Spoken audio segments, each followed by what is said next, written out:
God, you look sad. God, that was a sad face.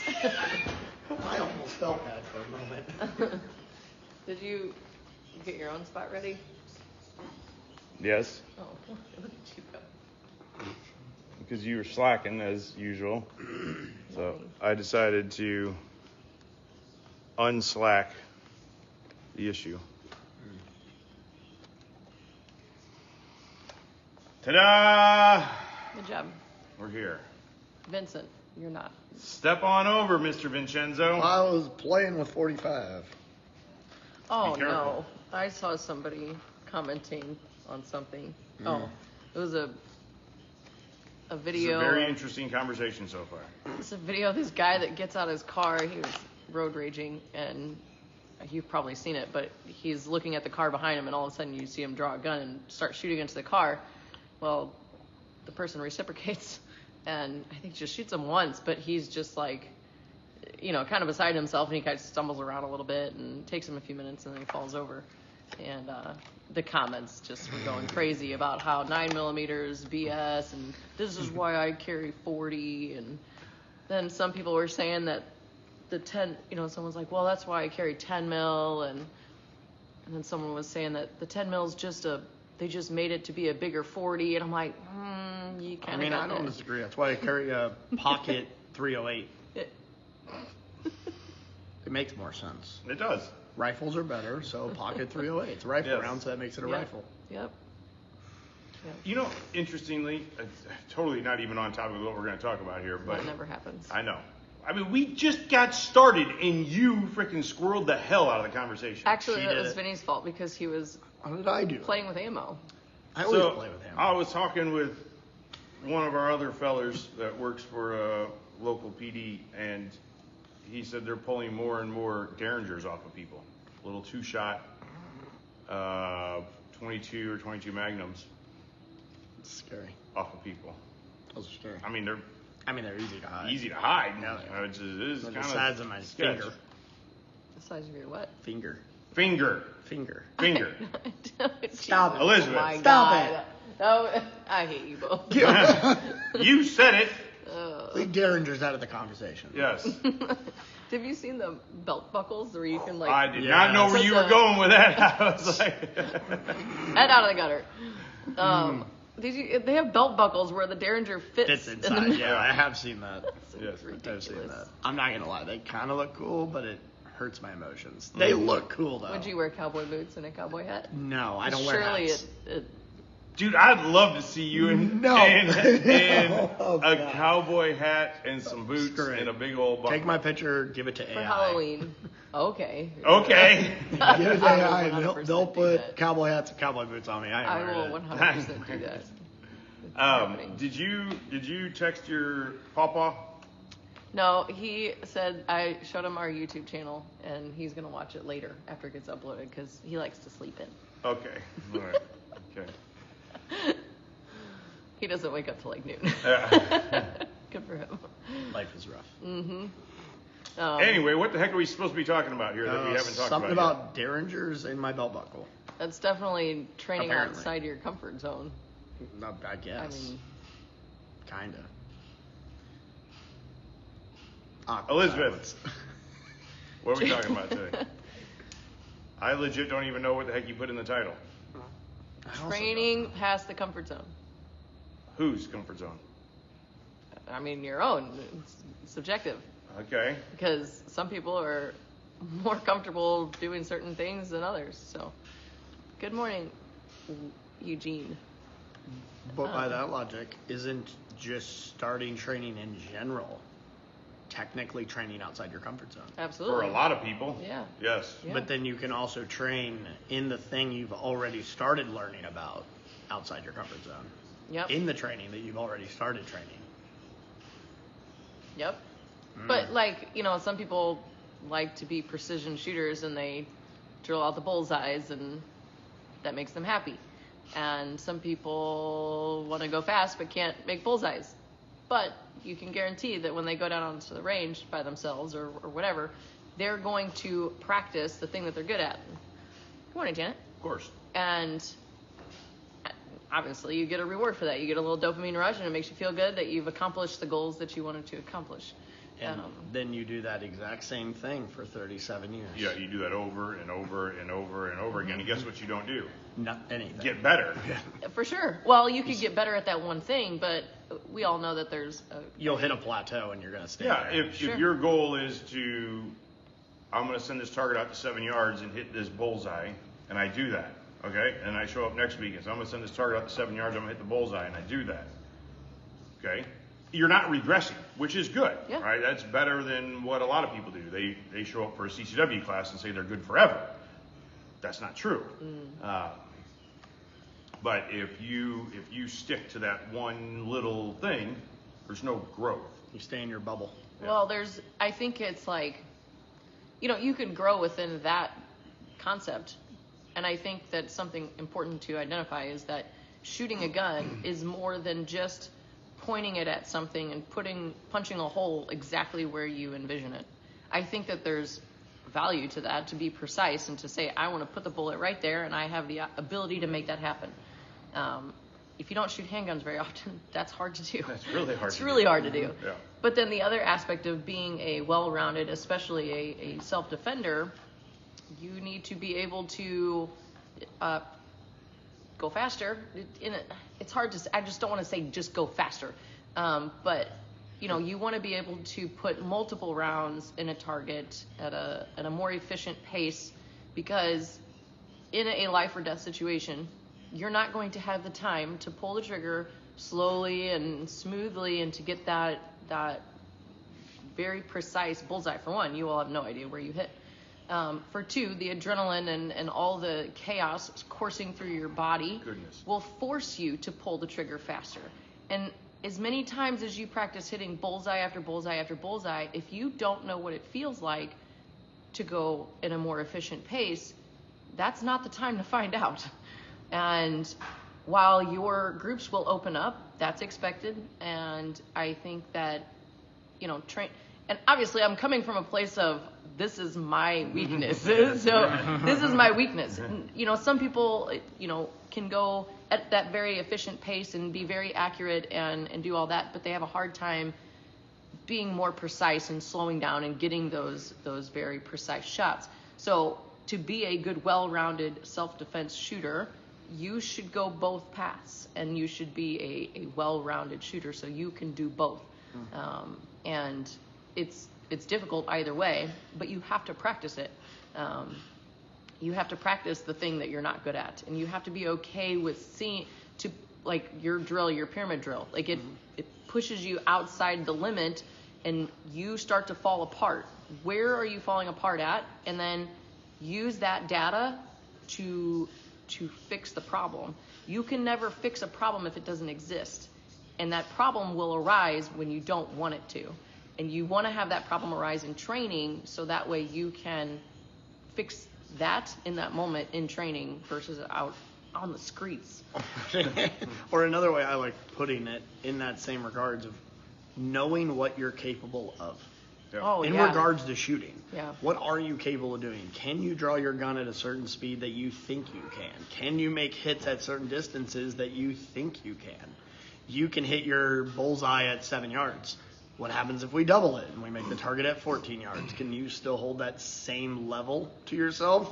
Or do you suffer if you've never even tried it before? That's a really good point. Being able to understand where your capabilities are. If you ask me, can I hit a squirrel at 50 yards? The answer is yes. I can. I know I can. And if I don't, then I know that I screwed something up, because I know I can do that because I've done it. And so it's one of those things to where understanding where your limitations are and what you're capable of doing, there's only one way to find that out.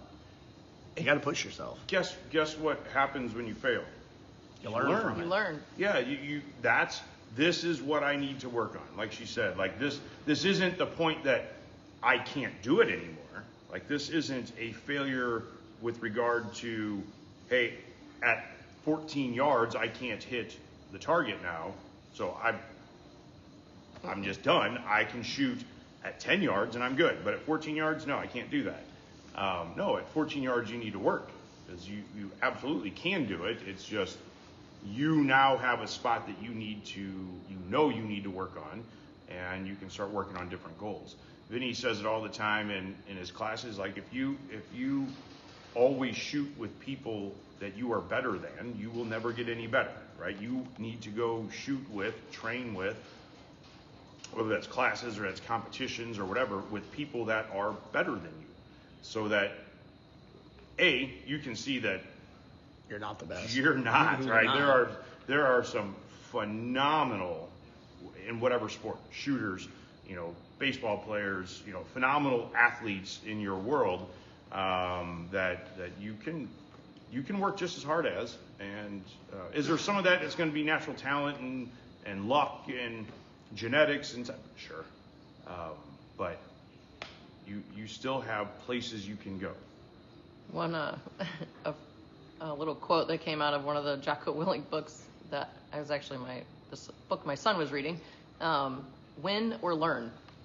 That's it. It's not win or lose. It's Yep. win or learn.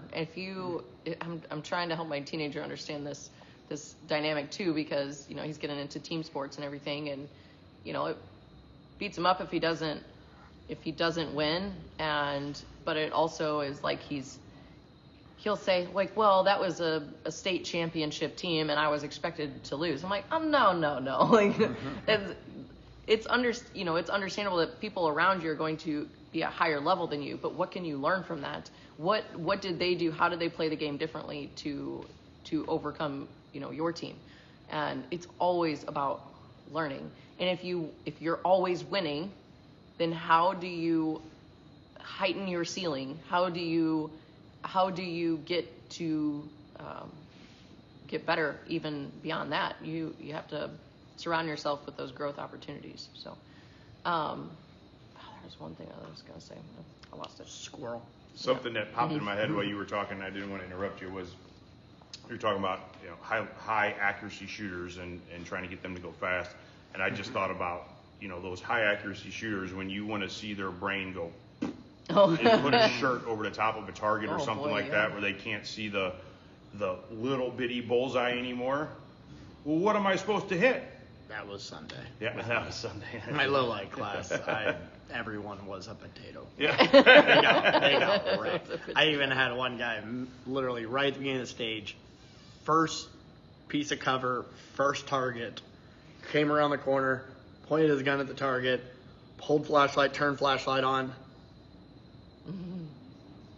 What am I supposed to shoot? Is that a knife? I can't tell. Is it a gun? I can't tell. That's for you to find and out. I said, you decide whether or not you shoot your gun. That's your call. Because I don't tell you to shoot or not shoot. It's your job to identify your target, decide whether or not you want to shoot. And he asked me 3 or 4 times in a row, like, is that a gun? I can't tell if it's a gun. It's a low light class. It was dark. It was about a 20-yard shot or so. And he goes, I don't know. He started shooting. Lo and behold, we got to the back. It was a cell phone. He shot grandma. No, it was a cell phone in their hand, and he could not figure it out. And he read the struggle bus, and everybody had that epiphany moment of like, holy shit, this stuff's hard. One thing that I taught Defensive 2 a couple weeks ago, and you kind of brought it up a minute ago, is know yourself and your capabilities. It's like we're all different people, and we don't all have the same potential. I wouldn't say potential, but abilities, capabilities. Maybe you've had a hip replacement or something, or a knee replacement, and you cannot kneel down to shoot. In Defensive 2, we give people the option to, but can you kneel down and shoot from a kneeling position? And knowing that about yourself is huge, because whether you can or cannot do it, you don't want to be finding that out in the moment. And knowing your draw times and things like that, to where if you have a 1.5 second problem and your draw times are religiously at 4 seconds, like that's Bad math. yeah. I'm not even good at it. So what's the big picture here is Be okay with pushing yourself. Yeah. That's the big picture, is be okay with it. Or not just be okay with it, seek it out. yeah. Seek out the pressure to improve yourself. Are you probably going to fail? Sure. Who cares, Absolutely. though? Who cares? You learn from it. You get better at it. You try it again. Yeah. The only way to get better at something that you're not good at is by doing it. We can talk about the idea of, dang, how many rounds can you fire in a half second? What is possible? I asked that question to my class on Saturday. Just what's possible? How many rounds can you fire in a half second with a handgun? One of the guys said 4. And I go, I thought one of the guys was going to say 1. yeah, Or one of probably the guys said 4, and one of the other guys, I think he said like 1, or that's not even possible. It was something like that. And I was like, technically you can shoot 5. If you have a .10 split, which is possible, you could get 5 shots off in a half second, assuming your reaction is perfect. Assuming your reaction is perfect. That's nuts. That is theoretically possible. If your reaction was perfect, you could, or even if your reaction was slightly off and you're able to pull off some .08 splits, that is possible. It's highly challenging. So with that in mind, because that seems insane. It is. And no, it is insane. But let's look at something really quick. Yeah. You know, I don't know if you remember your split times when you first started Shooting. really shooting handguns. Like, Oh, I do. Okay, of course you do. I What do. were they? I do. I remember the day when I was able to consistently pull off .25 splits, and I was so happy. Okay. When I could consistently pull off quarter-second splits, I was happy. I remember that day. So what are your consistent split times now? Consistently. Consistent, probably a .12. And what have you gotten it down to? Like random ones. Oh, inconsistently the .07s is inconsistent, but has done. So, and what's gotten you there? Crazy. Time and doing it and being willing to push myself, and there's been many a times I tried and I freaking failed. Many a times. Good old trigger freeze, gotta love it. Well, but you've identified a problem. Yeah, it is the trigger freeze. And then you can work on a problem that keeps that from happening. So it's a struggle, but anybody can get good if you want to. It just takes time. and buying skill is a deep topic, but technology will change over time. And Oh, absolutely. you might be at this number now, but as technology changes, as you train, as you get better with this, those times will absolutely have the ability to get smaller and smaller. So it's always possible. No. It's always possible. It's the only thing that struggles with me in the shooting thing when someone's like, oh, that's not possible. Oh, I mean, we it's could possible. try. There's always a possibility of Yeah. doing something. And maybe I can't do it now, but if I work on it, maybe I can do it later. It's just that, like, you can't draw your gun in 1 second. That's not possible. Like, really? Really? You know what's- And that person believes that thing is not possible. And I don't. And then if I show them, they're like, oh, well, you're just you have a thing, and that allows you to do it. Well, you just told me it wasn't possible. Right. Like, It's just it an easy is. way out. It's Yeah, a scapegoat. like you just said it's impossible. It is. You can get better if you want. Were you gonna say something? I was, but I don't remember. Even a 1.5 second draw Yeah, 10 years ago was Oh yeah. like crazy. an anomaly for Yeah. a lot of people. And then you start seeing people chase it. Well, this guy can do it. This guy can do it. Well, there's only 4 or 5 people out there that can do it. We'll say 15, 20 years ago. Yeah. But then, with the people putting more and more stuff online and you seeing more and more people do it, well, now there's I 30 or can do 40 it. people that can do it. So, Yeah. well, if he can do it, I'm going to try to do it too. And that's good. Like, Yep. push yourself. And he said, well, if he can do a 1.5, I can do a 1.4. Yep. I'm going to see if I can't do that consistently. Or a 1.2, or now you're doing 1 second draws, and it's from pushing yourself. Yep. It's from Yeah. pushing yourself. Not being happy with good enough. And what the hell does that even mean? Good enough. Is that passing your qual? Is that passing your CCW test? Is that passing got your department qual, or what does that mean? Good enough. It's good enough, because that's, oh man, I hear that every day. we can go down this path pretty fast of quals. Well, I pass my qual every year. Congrats. So Okay. What else do you do? I could pass your qual shooting with my toes, right? I shouldn't say that on live because now somebody's going to call me out. I can't shoot with my toes. But I Yes. have a feeling I could pass the qual with my eyes closed, though. I feel like I could. I think so. I bet you I could. I feel like I could close my eyes and pass the qual. I believe it. Yeah. Well, what qual? The But- private security qual. Yeah, sure. even most post quals. Yes. That's not good enough. So Yeah. quals are quals, training is training. Yeah. Quals are not training. And just to be checking the box for a qualification once a year it's not okay. I shoot way more than that. I shoot twice a year. And Yeah. how many people come to a CCW class and, make the standard, and they're like, whew, well, they signed my certificate, so that means that I'm good. I am good enough to carry a gun concealed. The Legally. whole deal with that is that you are to take it upon yourself. It's a limited requirement, because you are to take it upon yourself to keep moving forward and keep doing better and better and better, because ultimately the responsibility is yours. It doesn't matter if you check the box for your CCW qualification. You're still going to be held to a high standard when it comes to potentially taking a life. I mean, unequivocally. So it's only on you to do better than pass your qual, to do better than once a year, to do better than to be familiar with your gun. Be proficient with it. And what did Lewis say? He said, not impressed till Vinny says, .08 splits at 15 yards A zone. I believe in you. That right there That would be spicy. are the people that you need to That's- surround yeah, yourself spicy. with. Because while that sounds crazy, I'll try it. you'll go for it. I'll try it. When you're just going for splits, what does that mean? That doesn't Yep. mean anything. That's just Right. that's Just just being able to pull trying- a trigger. I'm just dumping my gun into a backstop.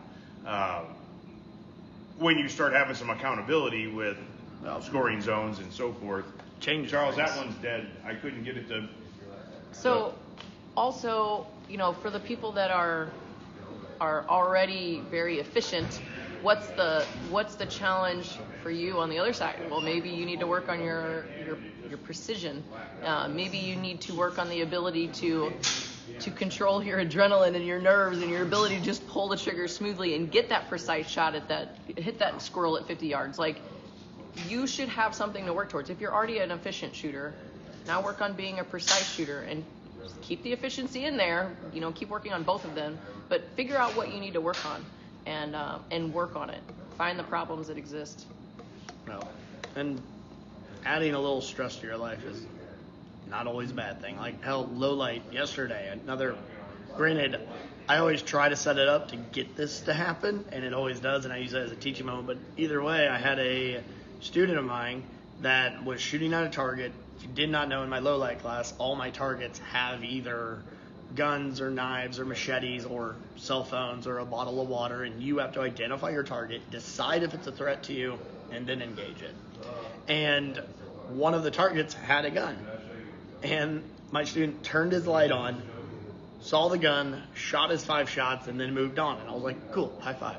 We went down range. Guess where all 5 shots were? In the gun. Yeah. Because Staring guess at what it. he got focused on? And so the gun was down here, down by his hip, is where the gun would have been if I would just been holding it in my hand down by my hip. And he put all 5 rounds in the gun because he was, lack of a better Fixated. word, tunnel visioned. Yeah. It's a very mild dose of it, but he was tunnel visioned on that. He saw the gun. He goes, oh, that's a gun. I need to engage this target. And I asked him, I was like, did you shoot that target? And he goes, yeah. I shot it. I was like, where'd you hit? And he was like, I was aiming center mass. Here's where your hits were. They were all in the gun. He didn't even realize it. Yeah. He didn't realize it. He just got tunnel visioned onto the gun because he knew that was the thing that he needed to see. And that's where his eyes were, and that's where he ended up shooting at. And when you're shooting and you see your last shot go over here somewhere and you can't get your brain off it, like, oh, that little effort right there. Yep. Guess we're gonna keep looking at it. Okay, drag it Yes. down to there. Yeah. And then, so a way to challenge yourself is to, again, training is a fantastic place to have somebody put you in a safe environment to where they will push you outside of your comfort zone. They as trainers, part of our goal is to recognize where you need to work and challenge you to work through it. Competition is another really good way to get a little stressed. The timer, shooting in front of your peers, moving, reloading. All of these things do a fantastic job of stressing you out. There are about 30 ladies coming in today to do our Lady Sentinel competition, and I am super proud of them because many of these ladies started with basic gun knowledge when they started about a year ago, and now they're competing. That's a challenging thing, and we're gonna have a great time. So lean into the challenge. So it's about. We got a few minutes. We have a few minutes. Yes. We do Well, have a few there's a minutes. comment I want to make sure. There was a couple. Let's see here. I think there was just the one. I think there was just one. Yeah. Okay.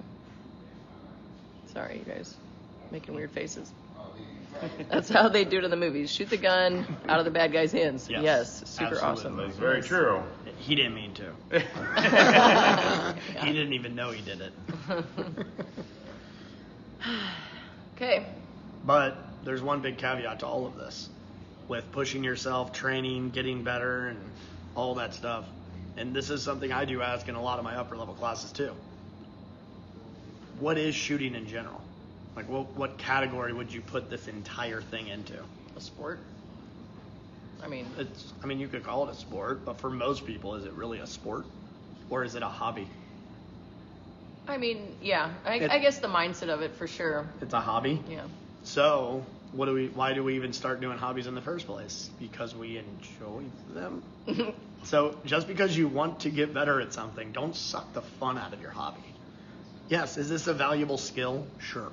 Absolutely. Especially if you conceal carry, it's a valuable skill to learn, and it's good to get good at it and get better and everything, but don't suck the fun out of it.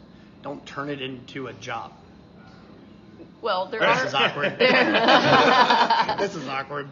There are also the people that don't enjoy shooting, but they choose to do it and be better at it because they value it.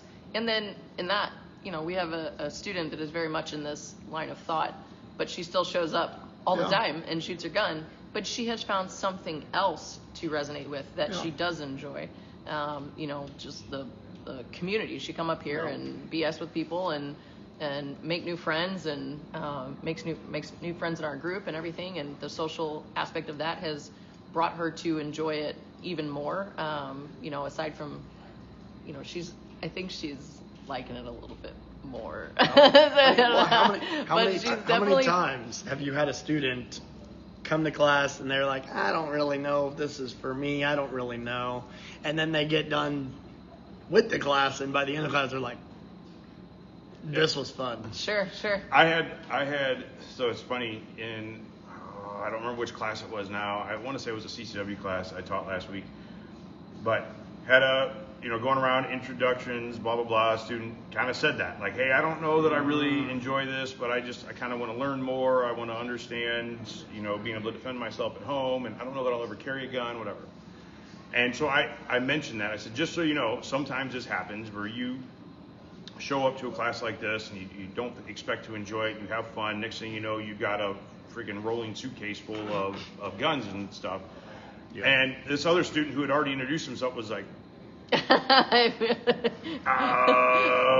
was me and my family. Like, we took this class as a family, 6, 7, 8 months ago, thinking like, we just want some information. Mm-hmm. I just want my family to have some basic information about handguns and how to shoot them and how to be safe, just for general knowledge. Nothing we're ever going to get into. I just bought my 4th handgun yesterday, and he didn't think he'd ever own anything.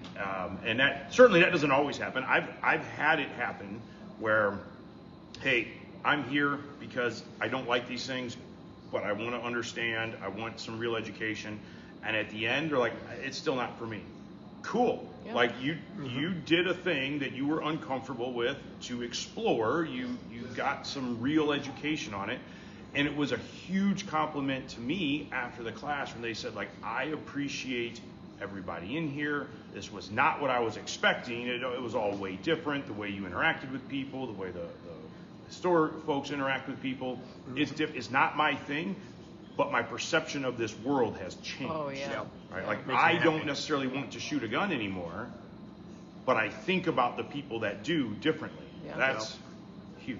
Yep. I had a lady came into one of my classes, and she sat at the back, and she's like, I'm just here to gather a little intel from the PowerPoints because I'm an author, and I want to write about guns with you know what I'm trying to say. And so she was like, Smartly. she's like, I don't plan on shooting or anything. I'm just trying to get this information for my book. Well, of course, she ended up changing her mind because the knowledge removes a lot of the fear. So she went downstairs. She had a freaking blast, pun intended. And then she just came in for a private lesson, like, I don't know, a couple months ago. And it had been like a year or so since she took the class, but she couldn't get it out of her brain. She's like, man, I just kind of want to go shoot again. So it's pretty awesome. All right, let's see here. People who don't shoot have serious character flaws. Extreme. It's a life skill like driving a standard transmission. Yes. Mhm. Yes. Do you drive a stick, Jan? Oh, I wonder about that. I do. I love it. I really hope that they don't take away manual transmissions. Well, yeah, it's the best anti-theft device. I mean, that's true, but not it makes wrong. driving so much more fun.